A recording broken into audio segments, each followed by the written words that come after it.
Cette voiture bénéficie de la priorité de passage. Oui, réponse A. Non, réponse B.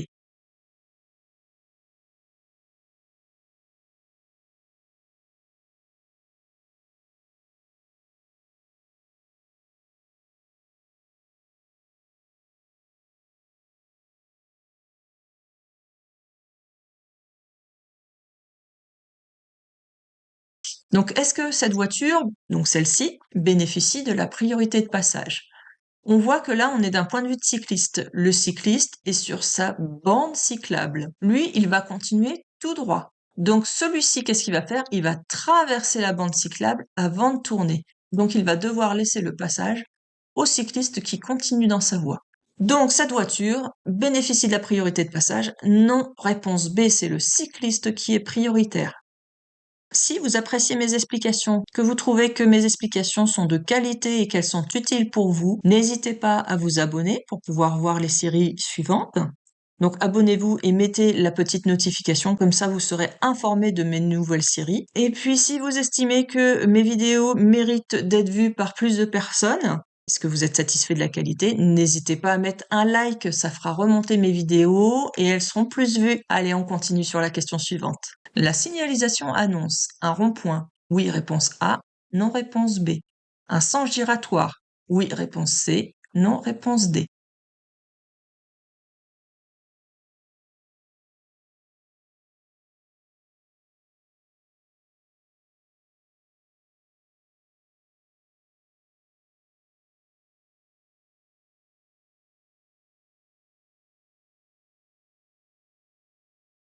Alors ça annonce un sens giratoire. Ça veut dire que vous aurez un céder le passage et que vous devrez laisser passer ceux qui sont déjà sur l'anneau, donc tous ceux qui viennent de gauche.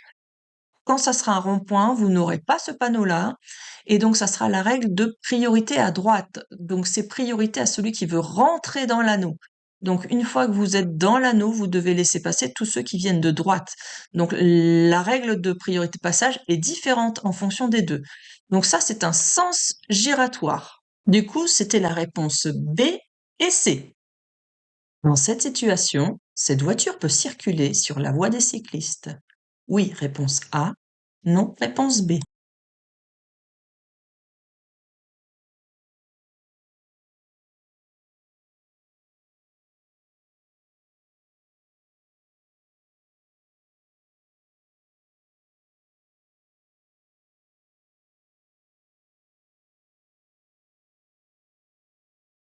Là, il s'agit de chaussées à voie centrale banalisée. On appelle ça aussi le chaussydou. C'est un aménagement qui a été fait parce que la route, elle n'est pas très large. Et donc, les voitures ne peuvent pas se croiser sans empiéter sur l'aménagement qui a été fait pour les cyclistes. Donc, vous avez un panneau qui vous autorise donc à circuler au milieu. La voie centrale, elle est donc à double sens de circulation. Donc, normalement, cette voiture-là circule ici. Et puis, l'autre voiture en face, elle arrive ici. Donc là, ça fait un face-à-face et c'est pas assez large. Donc, quand c'est comme ça, vous avez exceptionnellement l'autorisation de vous mettre sur la voie de droite, comme ici, pour croiser un autre véhicule. Donc, vous avez l'autorisation exceptionnelle de vous placer dans la voie pour les cyclistes, à condition de laisser la priorité aux cyclistes. Donc, on ne doit pas leur faire une queue de poisson, hein, surtout pas passer devant leur nez comme ça au dernier moment. On doit ralentir, se serrer comme ça et se mettre à cheval sur la voie qui était initialement à double sens et la voie affectée aux cyclistes. On doit rester avec des distances de sécurité correctes, donc à une allure adaptée et une distance de sécurité correcte. Une fois qu'on a fini de croiser le véhicule d'en face, il n'y aura plus personne en face. Dans ce cas-là, on pourra se déporter et revenir circuler au milieu de la voie, qui est donc prévue pour les deux sens de circulation, je le rappelle. Donc, est-ce que cette voiture peut circuler sur la voie des cyclistes? Eh bien oui, puisqu'il y a une voiture en face, elle n'a pas d'autre choix que de se mettre à cheval sur la voie des cyclistes. Donc c'était réponse A. Ce conducteur peut circuler à 110 km/h. Oui, réponse A. Non, réponse B.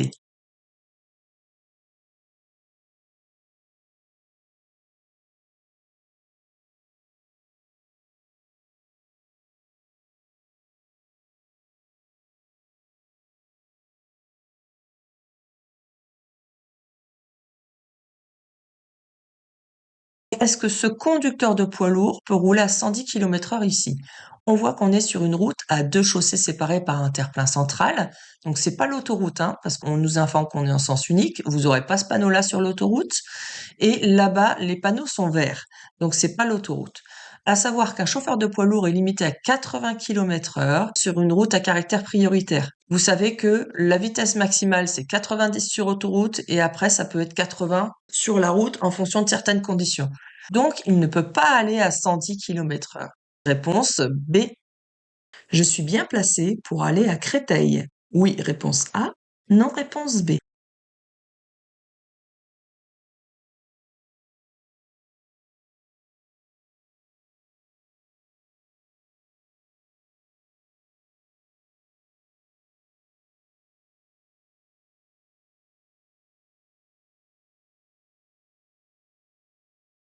Ici, il suffit de regarder les flèches qui sont en dessous. Et là, on peut voir que pour aller à Fontenay-Bobigny, il faut prendre ces deux voies qui sont à droite. Donc, en fait, il y a celle-ci, et puis cette flèche-là, c'est pour cette voie-là. Maintenant, pour aller donc à Créteil et à Paris, vous avez les trois voies qui sont possibles, hein. Donc, il y a cette voie-là, celle-ci, et puis cette dernière qui est là. Donc, je suis bien placée, moi, pour aller à Créteil. Oui, réponse A. Je peux circuler avec les feux de position seuls, réponse A, les feux de croisement, réponse B, les feux de route, réponse C.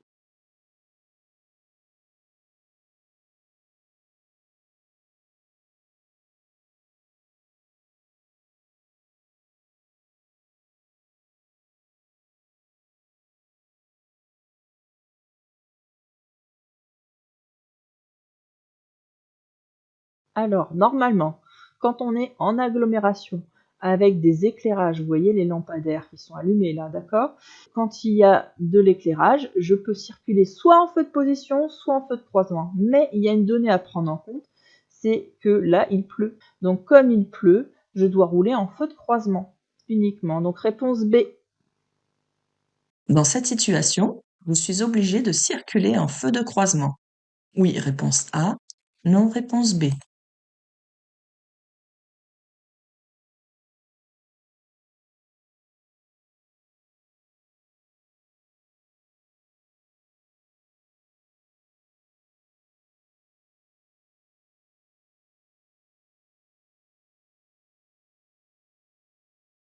Alors, il fait jour, il y a de la neige, mais la neige, elle est au sol. Il ne neige pas là actuellement. La météo est bonne, il ne pleut pas, il ne neige pas, il ne fait pas nuit, donc je n'ai pas d'obligation. Réponse B.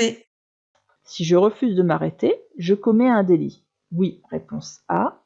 Non, réponse B. Je risque une suspension de mon permis. Réponse C. Une peine de prison. Réponse D.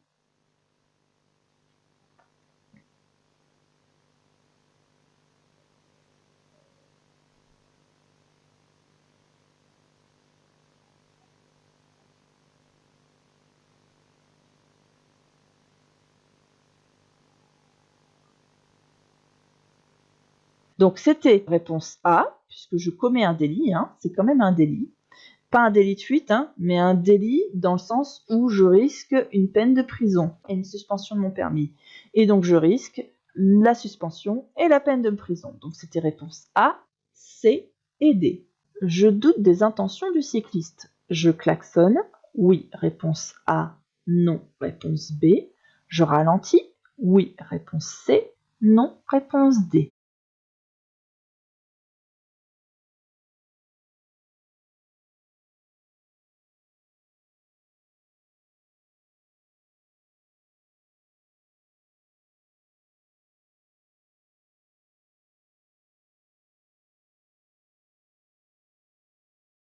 On peut voir que le cycliste est en train de s'engager sur la chaussée. On voit qu'il est en train de sauter le trottoir pour s'engager. Qu'est-ce qu'il va faire? Est-ce qu'il va continuer dans cette voie-là ou est-ce qu'il va juste traverser? Je n'en ai aucune idée. Donc dans le doute, qu'est-ce que je vais faire? Je vais ralentir. Est-ce que j'ai besoin de klaxonner? Comme je suis assez loin de lui, hein, quand même il y a de la distance, c'est pas un danger immédiat du coup. Moi j'ai le temps de ralentir pour justement avoir des distances de sécurité. Et donc ça, en plus le fait de ralentir, ça me laissera le temps de comprendre ses intentions. En ville, je n'ai droit de klaxonner que en cas de danger immédiat. Il aurait été ici, évidemment j'aurais klaxonné. Là, il est quand même plus loin, donc je n'ai pas besoin de klaxonner. Donc c'est réponse B et C.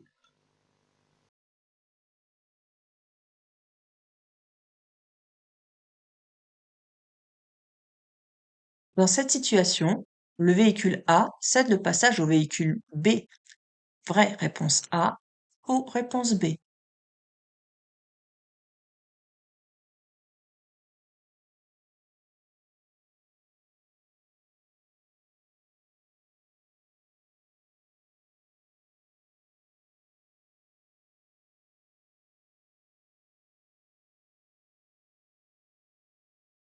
Donc celui-ci a cédé le passage, donc il doit céder le passage aux deux véhicules. Ensuite, le véhicule B n'a pas de clignotant, donc il continue tout droit. Celui-ci a un clignotant à gauche, donc il veut aller dans cette rue-là. Donc il va traverser la voie de celui d'en face pour ensuite aller dans cette rue-là. Donc il n'a pas le droit de couper la route comme ça à celui qui arrive en face et qui va tout droit dans sa voie. Donc il n'est pas prioritaire. Donc dans cette situation, le véhicule A cède le passage au véhicule B. Oui, c'est bien ça. Si vous avez des difficultés concernant les règles de priorité de passage, regardez ma vidéo où je ne fais des questions que sur les règles de priorité de passage et je prends vraiment le temps de bien vous expliquer. Une fois que vous l'aurez faite, vous verrez, vous serez au top. Donc n'hésitez pas à la faire. Je vous la mets dans la description qui est juste en dessous de la vidéo. Donc développez en cliquant sur le plus et vous verrez les vidéos que je vous propose. Le constat amiable est utilisable dans les pays de l'Union européenne. Oui, réponse A. Non, réponse B.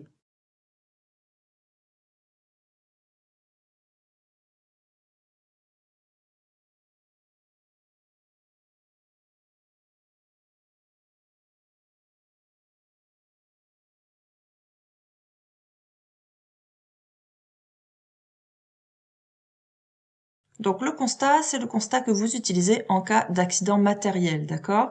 Ça, il sera valable en effet dans l'Union européenne. Alors qu'est-ce qui se passe? Vous allez à l'étranger, donc en Europe, hein, si vous restez en Europe, et dans ce cas-là, si vous avez un accident matériel, il suffit de vous reporter sur votre propre constat là, qui est en français, pour connaître tout ce qui est écrit ici et ici, pour pouvoir traduire tout ce qui est écrit. Il est réalisé vraiment de la même façon, hein, de façon identique, hein. Vous avez le véhicule A ici, le véhicule B qui est ici, et au centre, les cases à cocher, avec la même chose, mais dans la langue étrangère. Donc vous n'avez plus qu'à vous reporter sur le vôtre qui est en français pour comprendre ce qui est écrit.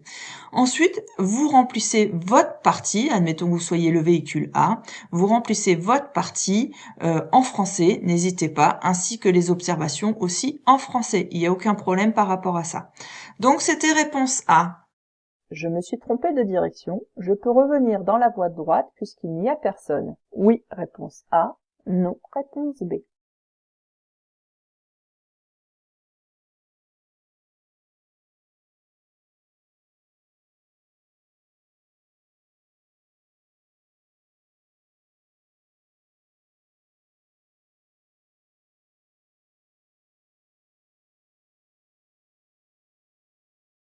Alors ça, c'est la règle, hein. Une fois qu'on est dans la voie de stockage comme ici, eh bien, une fois positionné dedans, il ne sera plus possible de continuer tout droit, donc changer de voie, même s'il n'y a personne, c'est interdit, de reculer ou de faire demi-tour. On a obligation de continuer ce qu'on est en train de faire dans la voie de stockage, c'est-à-dire de tourner à gauche. Évidemment, on laissera passer en face, hein, mais on ne peut pas faire autre chose que ça, que ce qui est demandé dans la voie de stockage. Donc c'était réponse B. Je suis bien placé si je circule à 50 km/h, réponse A. 70 km/h, réponse B. 90 km/h, réponse C. 110 km/h, réponse D.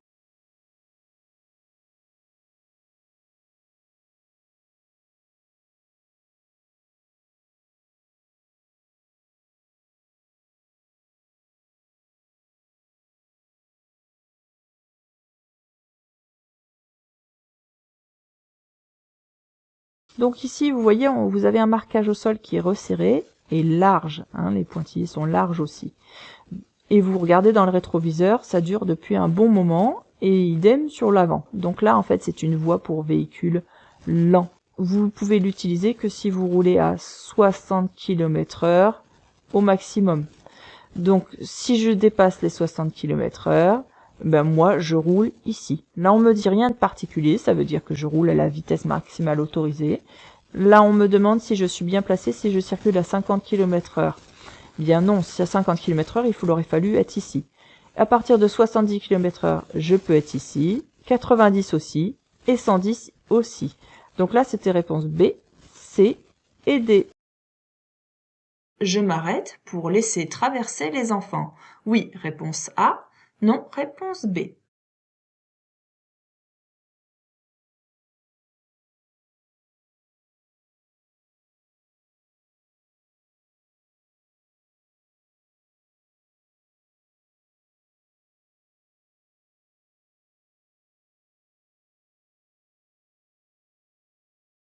Alors, là, vous avez vu, il y a un panneau qui dit que nous sommes dans une zone de rencontre. Et ça, il faut absolument le savoir par cœur. Absolument. Ce panneau-là, vous ne devez pas douter là-dessus. Donc, ça veut dire qu'en fait, que les piétons, entre autres, deviennent prioritaires. Alors, justement, ces enfants-là sont dans la zone prioritaire. Réponse A. À cet emplacement, je peux m'arrêter un bref instant. Oui, réponse A. Non, réponse B. Stationner. Oui, réponse C. Non, réponse D.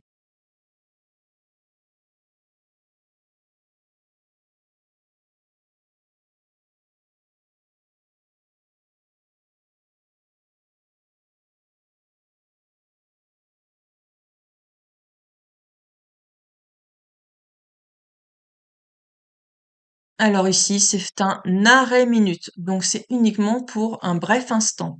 Donc c'était réponse A et D. Un moteur pollue plus à froid. Oui, réponse A. Non, réponse B. Je laisse chauffer le moteur à l'arrêt avant de partir. Oui, réponse C. Non, réponse D.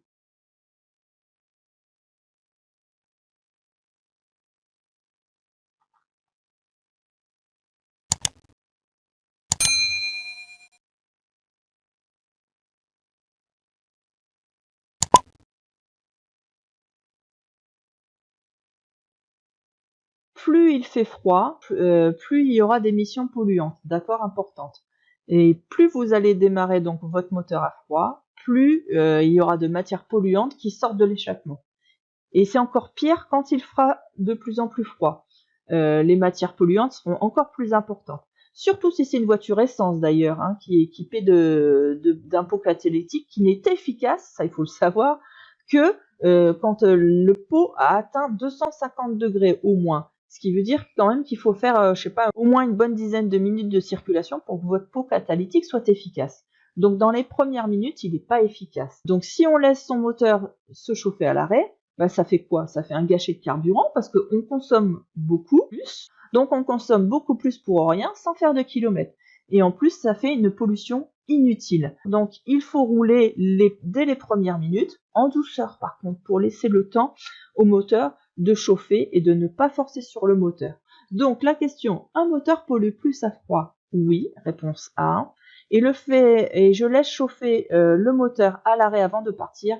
Non, parce que c'est pas économique et c'est pas écologique. Donc c'est réponse A et D.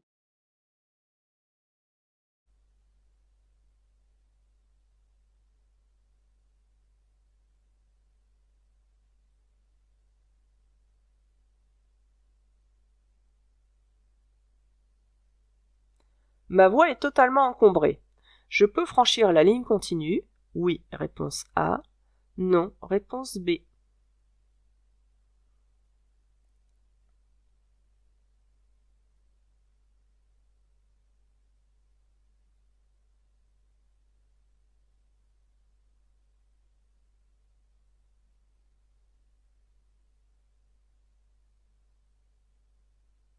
Alors, ici, qu'est-ce qui se passe? On s'aperçoit que, vous voyez, ça c'est ma voie, normalement ici, je suis censé circuler là.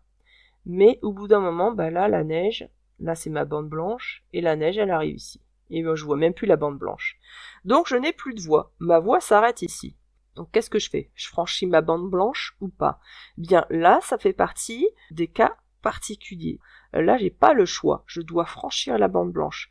Parce que il existe quand même quelques circonstances dans lesquelles j'ai le droit quand même de franchir une ligne continue. Et c'est toléré. On va dire que c'est exceptionnellement toléré. Donc ça veut dire quoi toléré? Ça veut dire que c'est pas inscrit dans la loi, mais il y a quand même une tolérance par rapport à ça. Donc le dépassement sur une ligne continue est permis en cas de présence d'obstacles. Donc un obstacle, ça peut être quoi? Ça peut être un rocher de montagne, ça peut être un véhicule en panne sur la chaussée. Vous n'allez pas attendre que le dépanneur arrive dans 2 heures pour pouvoir justement après passer, d'accord? Donc un obstacle, ça peut être donc un rocher, un véhicule arrêté sur la chaussée, un chantier, des travaux, ou bah aussi ici, comme cette situation. Ça, on peut considérer que c'est un obstacle sur la chaussée. Donc là, vous avez vu le gros tas de neige, là, la hauteur de la neige, on peut pas pousser la neige pour circuler dans cette voie-là. Donc c'est un obstacle. Donc là, c'était réponse A. L'orifice du liquide de frein correspond au dessin A, réponse A, B, réponse B, C, réponse C.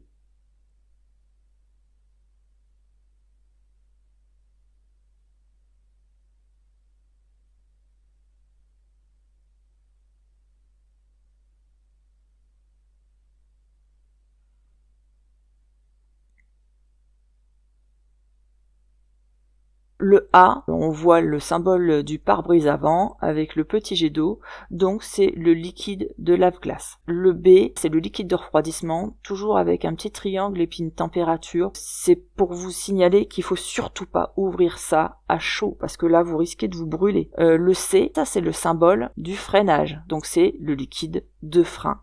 Donc c'était la réponse C.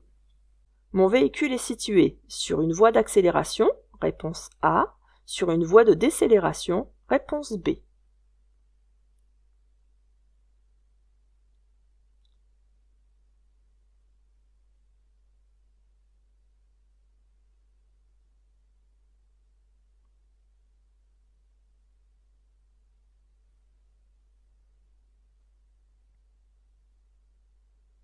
Alors ici, on voit qu'on est sur des routes à 2 chaussées séparées par un terre-plein central.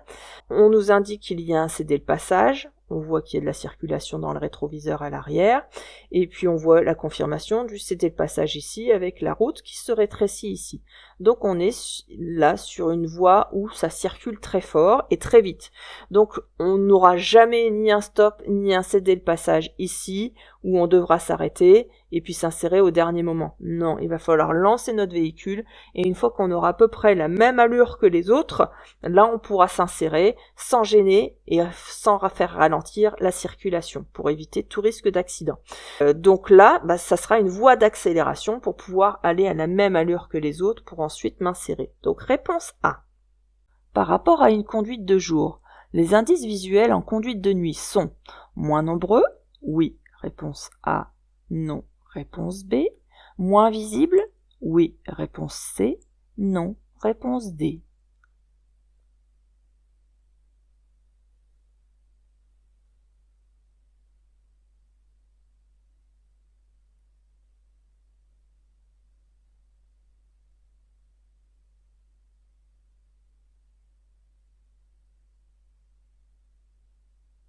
Donc par rapport à une conduite de jour, les indices visuels en conduite de nuit sont quand même vraiment moins nombreux et moins visibles, surtout à cause de la faible luminosité. Même l'éclairage, des fois, ne suffit pas toujours. Et quand il n'y a pas d'éclairage, alors là c'est la catastrophe, on ne voit vraiment plus rien. La conduite est également plus difficile à cause du risque d'éblouissement par rapport aux sources lumineuses. Donc ça peut être les éclairages, ça peut être l'éclairage des magasins aussi, et aussi les véhicules que l'on va croiser en face qui vont nous éblouir un moment, donc on va avoir une perte de visibilité, de vision pendant quelques secondes. Donc là, c'était réponse A et C. Je viens d'activer l'airbag du siège avant côté passager. Oui, réponse A. Non, réponse B. Dans cette situation, sur le siège avant, je peux transporter un bébé de 7 mois dans un siège dos à la route. Oui, réponse C. Non, réponse D.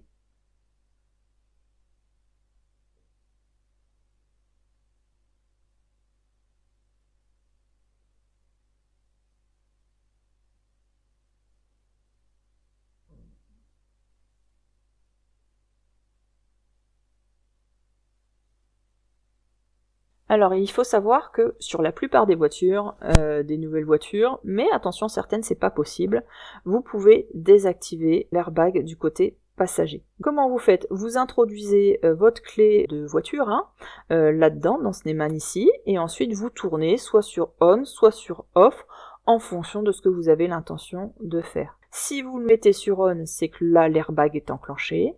Si vous le mettez sur off, vous avez désenclenché, donc désactivé l'airbag. Ici, on voit que la clé, enfin le trou de clé de serrure est orienté vers off. Ça veut dire que là, il est désactivé. Donc l'airbag ne s'enclenchera pas. Ce qui fait que vous pouvez mettre un bébé siège dos à la route de moins de 7 mois sans problème sur l'avant. Donc ici, est-ce que je viens d'activer l'airbag? Là, c'était réponse non, je vous l'avais désactivé, et du coup, c'était oui, je peux mettre un enfant de moins de 7 mois. Donc réponse B et C. Circulant sur une route mouillée, mon temps de réaction reste inchangé, réponse A, et multiplié par 2, réponse B, et multiplié par 4, réponse C.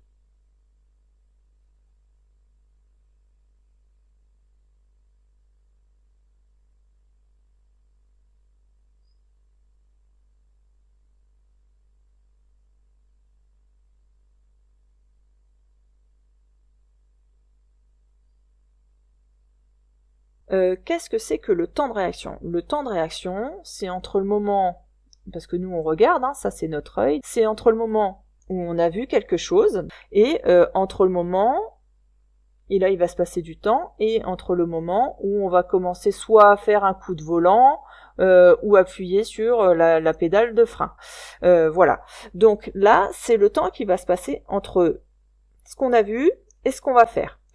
Qu'il pleuve ou qu'il pleuve pas, ça va rien changer entre ce qu'on a vu et ce qu'on va faire, d'accord? Ça ne va pas influencer votre temps de réaction. Donc là, c'était réponse A. Sur autoroute, les résistances à l'air et au roulement sont responsables de près de la moitié de la consommation de carburant. Oui, réponse A. Non, réponse B.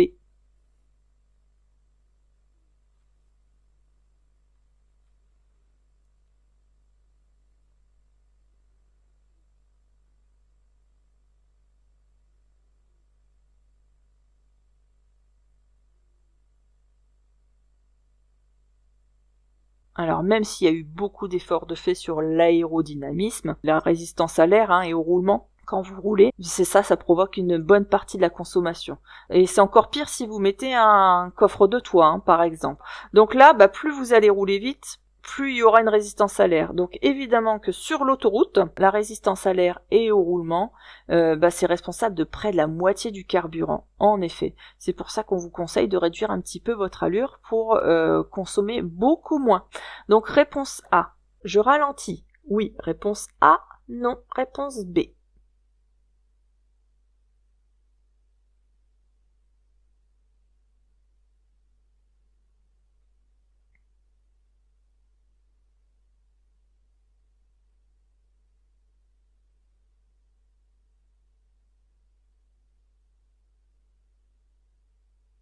On peut voir ici qu'il y a de la neige et peut-être même du verglas.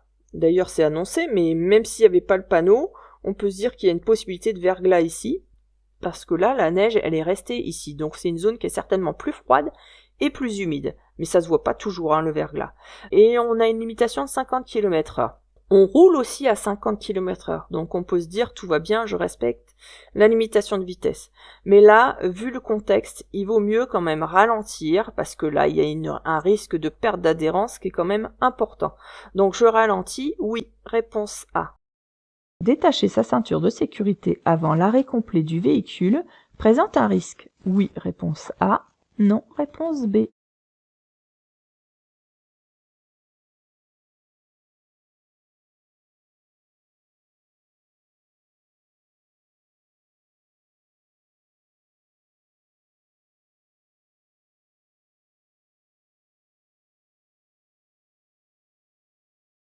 Je sais pas si vous le savez, mais même à 30 km/h, une personne qui n'a pas sa ceinture de sécurité peut être éjectée en cas d'accident. Il peut déjà traverser le pare-brise.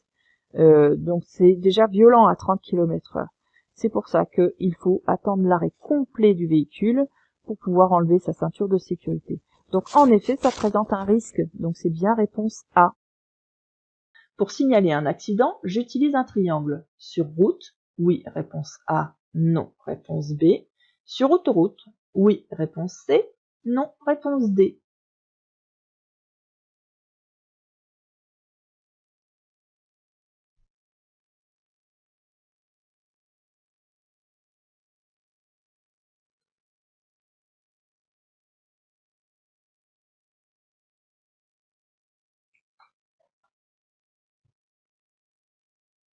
Alors, dans quel cas, sur route, je vais utiliser mon triangle de présignalisation? Eh bien, si mon véhicule est immobilisé sur la chaussée, parce que par exemple j'ai un problème mécanique, il est en panne, voilà, ma voiture est sur la chaussée, j'arrive pas à la dégager sur le côté, j'arrive pas à la mettre hors circulation, donc là j'utilise mon triangle. Ou alors pour signaler un accident aussi, j'utilise mon triangle. Je dois toujours le mettre au moins 30 mètres avant le véhicule. Par contre, si je suis dans un virage, je vais le mettre avant le virage, donc ça fera des fois plus que 30 mètres, d'accord? Évidemment, il ne faudra pas oublier ni les feux de détresse, ni le gilet haute visibilité. Ensuite, sur autoroute, là, la règle, ça c'est une règle qui est précisée par le code de la route. Si on se met trop en danger pour placer le triangle de présignalisation, eh bien, cette règle-là de mettre le triangle à 30 mètres, ça ne s'applique pas, d'accord? On le met pas. C'est le cas de l'autoroute. Les vitesses sont bien trop élevées pour que vous puissiez prendre le risque d'aller placer un triangle de présignalisation. Vous avez un problème avec votre voiture, il faut tout de suite vous mettre de l'autre côté du rail de sécurité pour vous mettre en sécurité. D'accord? Donc là, c'était réponse A et D. Je laisse démarrer le véhicule bleu. Oui, réponse A. Non, réponse B.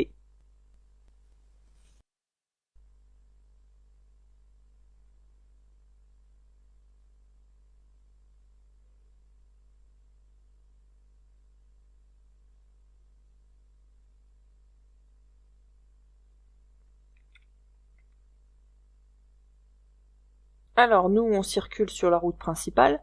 Sur le côté, on voit des stationnements et on voit aussi un véhicule bleu, là, un véhicule de la gendarmerie. Il faut savoir que les véhicules d'intervention ne sont prioritaires que lorsqu'ils utilisent les avertisseurs spéciaux. Qu'est-ce que c'est que leurs avertisseurs spéciaux? Eh bien, il y a le gyrophare bleu, vous savez, là, ce qui s'allume en bleu, là, et qui clignote. Là, il fonctionne pas, c'est pas le cas. Et s'il y a la sirène à 2 tons, on n'entend rien non plus. Donc c'est un véhicule comme un autre, qui est stationné comme un autre. Il veut quitter son stationnement, il n'est pas prioritaire, ce n'est pas à lui de s'engager devant nous, nous sommes prioritaires. Donc je ne laisse pas démarrer ce véhicule bleu. En plus de ça, il a pas non plus les roues prêts à démarrer, il a uniquement le clignotant à gauche qu'il a mis un peu trop tôt. Donc je reste vigilant, au cas où, mais je ne laisse pas démarrer ce véhicule bleu, il n'est pas prioritaire. Donc c'était réponse B. Je m'engage, réponse A, ou j'attends, réponse B.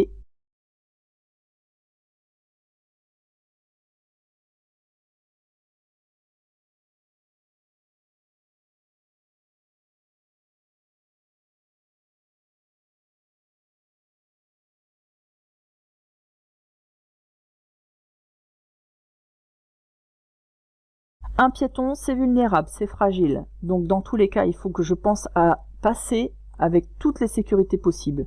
Là, j'ai pas de possibilité de m'écarter. C'est compliqué, la route est étroite, j'ai pas de possibilité. Elles sont à moitié sur la chaussée, il y en a 2 déjà qui sont sur la chaussée, 2 qui sont arrêtées, qui ont l'air de regarder en l'air, être un peu en arrière. Bref, je ne sais même pas si elle risque de faire un pas en arrière, parce qu'elle est en train de perdre l'équilibre ou pas, je n'en sais rien. Donc dans le doute, là, il vaut mieux attendre qu'elle dégage, qu'elle aille sur le trottoir pour que moi je puisse m'engager. Donc réponse B. En plus des feux de route, je peux utiliser les feux de brouillard avant. Oui, réponse A. Non, réponse B.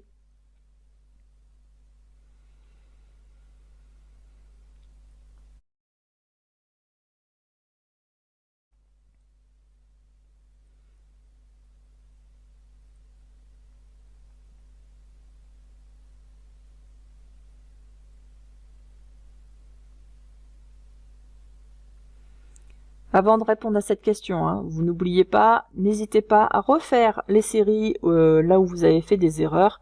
Ça vous permet de bien progresser, donc notez bien les questions où vous avez fait une erreur, apprenez-les et revoyez-les ensuite, comme dans les astuces que je vous propose, vous savez, les petites astuces gratuites que je vous propose en bas en description ou en commentaire. N'hésitez pas à en profiter d'ailleurs parce que ça vous aide vraiment. Alors, ici, on circule donc de nuit, il n'y a pas d'éclairage, pas de lampadaire d'allumé, donc je peux mettre mes feux de route, parce qu'en plus de ça, il n'y a personne en face. Ça, sont les deux conditions pour pouvoir mettre les feux de route. En plus des feux de route, est-ce que je peux utiliser les feux de brouillard avant? Ça, vous devez le savoir et à apprendre par cœur. Donc, si vous ne savez pas, vous le notez sur une petite fiche et vous l'apprenez par cœur.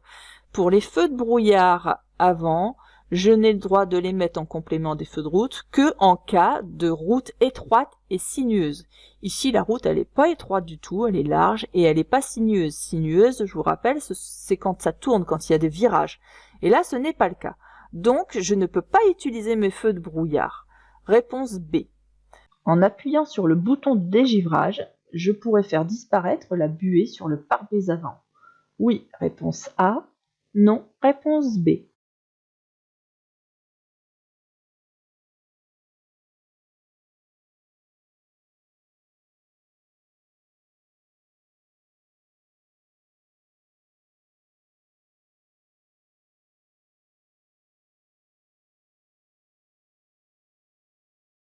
Vous avez donc ce symbole-là qui est rectangulaire.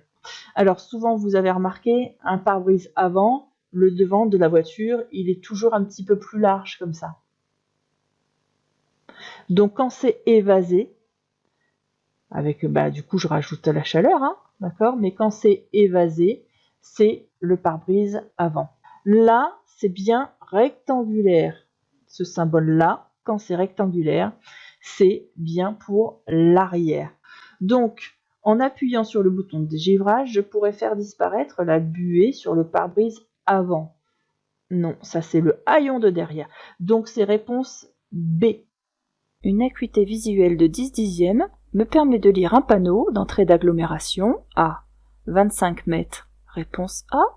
50 mètres. Réponse B. 75 mètres. Réponse C. 100 mètres. Réponse D.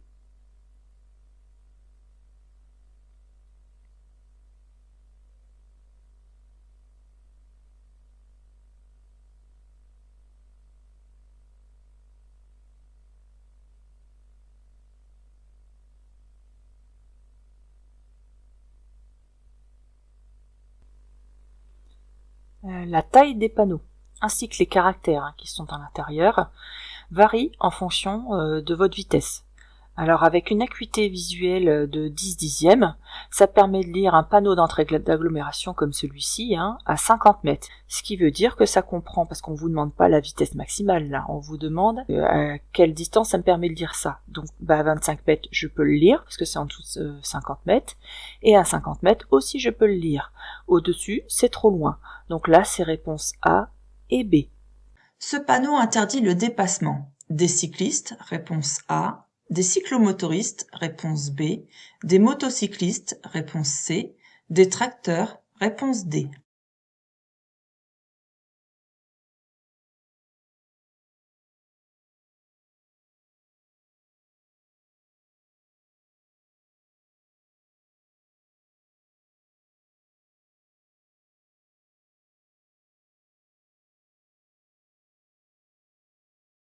Donc ce panneau, qu'est-ce qu'il veut dire? Il veut dire interdit de dépasser tous les véhicules à moteur, sauf les deux roues sans sidecar. Ça veut dire que j'ai quand même le droit de dépasser les vélos, les cyclomoteurs, les motocyclistes aussi, mais par contre, j'ai pas le droit de dépasser un tracteur parce que là, ça a 4 roues, même s'il roule très lentement. Ne vous laissez pas perturber non plus par la ligne continue qui est ici, parce que dans ce cas-là, vous n'aurez pas les mêmes réponses à donner. Là, on vous demande bien la définition du panneau.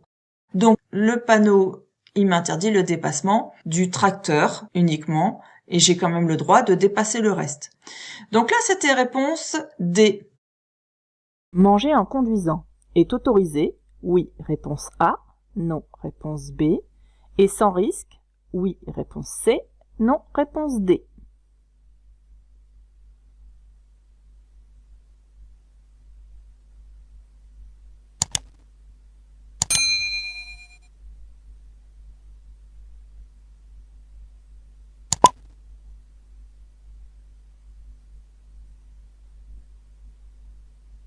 Alors, tout ce qui peut représenter une gêne à la conduite est interdit au volant. Donc, évidemment, manger, c'est dangereux. Pourquoi? Parce que la concentration, elle n'est pas au top sur l'extérieur. On n'a pas les deux mains sur le volant, ni la main prête à intervenir sur le levier de vitesse ou sur les clignotants correctement. Donc là, c'était réponse B et D. Après ce panneau, le stationnement est autorisé. Oui, réponse A. Non, réponse B. L'arrêt est autorisé. Oui, réponse C. Non, réponse D.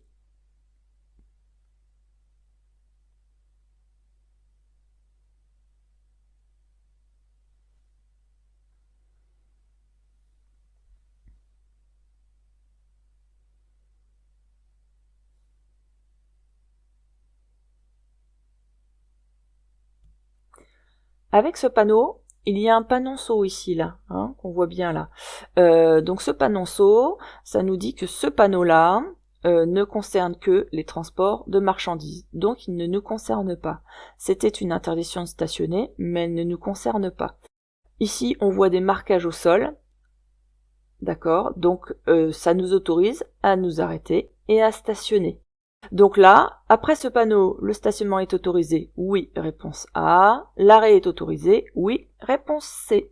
L'appui-tête est à la bonne hauteur, oui, réponse A. Non, réponse B.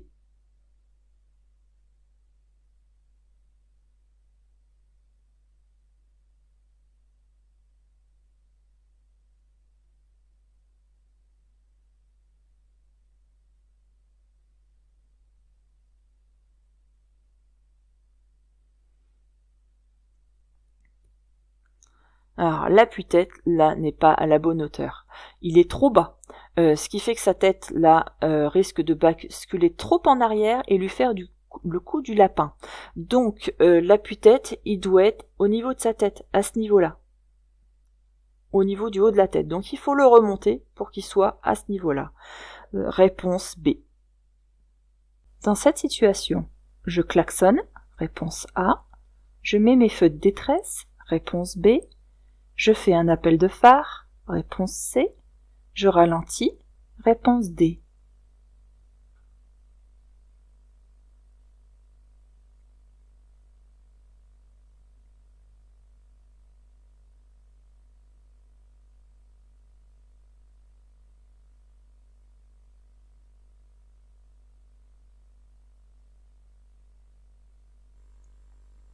Dans cette situation, eh bien, je dois freiner à cause des poules qu'il y a sur la route. Alors, pour ne pas surprendre les usagers qu'il pourrait y avoir derrière moi, parce que je vais ralentir de façon anormale et peut-être un peu brutale aussi, eh bien, je mets aussi en accompagnement mes feux de détresse. Alors, klaxonner ou faire un appel de phare, ça n'apporte rien dans ce cas, et je risque même d'affoler les poules qui vont partir dans tous les sens. L'idéal, c'est qu'il faut avancer très doucement pour que les poules s'écartent lors de mon passage. Elles vont finir par comprendre mon intention. Donc, ces réponses, B, je mets mes feux de détresse, et D, je ralentis.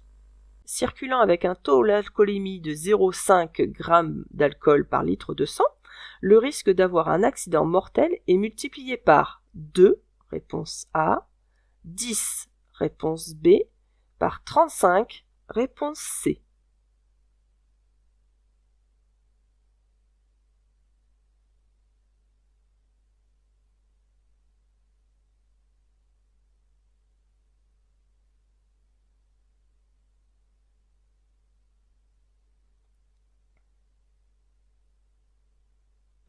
Donc ceux qui l'ont révisé, je pense que ça va être bon pour vous. Là, quand on a un taux d'alcoolémie qui est de 0,5 g d'alcool par litre de sang, le risque d'avoir un accident est multiplié par 2. C'est réponse A. Si vous ne savez pas, pareil, une petite fiche, c'est obligatoire, il faut le savoir. Donc réponse A. Je range le gilet haute visibilité dans le coffre, réponse A. La boîte à gants, réponse B.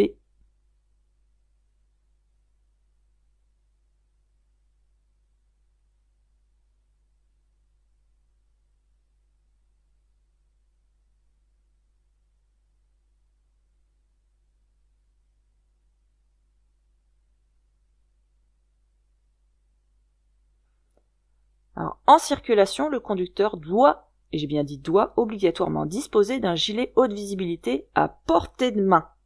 Donc, ce qui fait qu'il doit être rangé, en règle générale, dans la boîte à gants, d'accord, mais pas dans le coffre, parce que dans ce cas-là, il serait obligé de sortir de son véhicule pour pouvoir l'utiliser. Et donc, le temps de faire le trajet, il va se mettre en danger. C'est pour ça qu'il faut le mettre dans la boîte à gants. Donc, ici, c'était réponse B.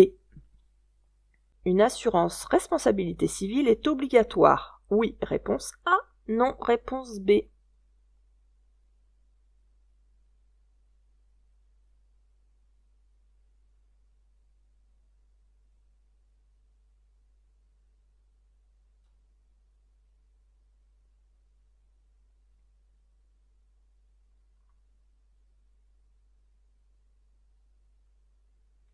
Alors, qu'est-ce que c'est que la responsabilité civile? C'est l'obligation de réparer les dommages causés à autrui. À autrui, ça veut dire aux autres, d'accord? Donc, ça répare pas les dommages qu'on a eus nous, ça répare les dommages aux autres. Donc, ça répare en fait tous les dommages qui ont été causés par notre voiture, hein.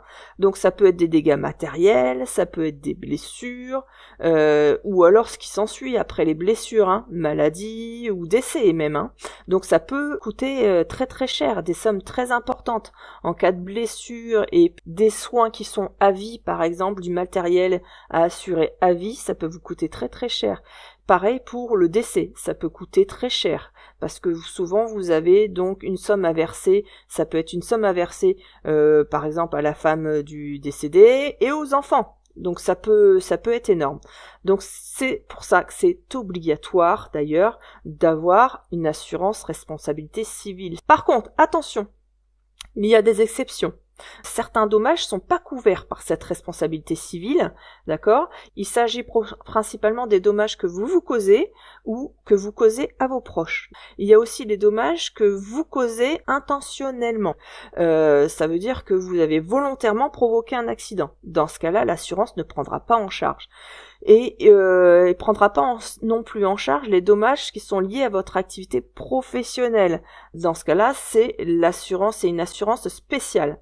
Donc si vous vous retrouvez dans une de ces situations, vous devrez personnellement réparer le préjudice. Donc là, c'était réponse A. L'angle de vision est d'environ 180 degrés à l'arrêt. Oui, réponse A. Non, réponse B. 60 degrés à 80 km/h. Oui, réponse C. Non, réponse D.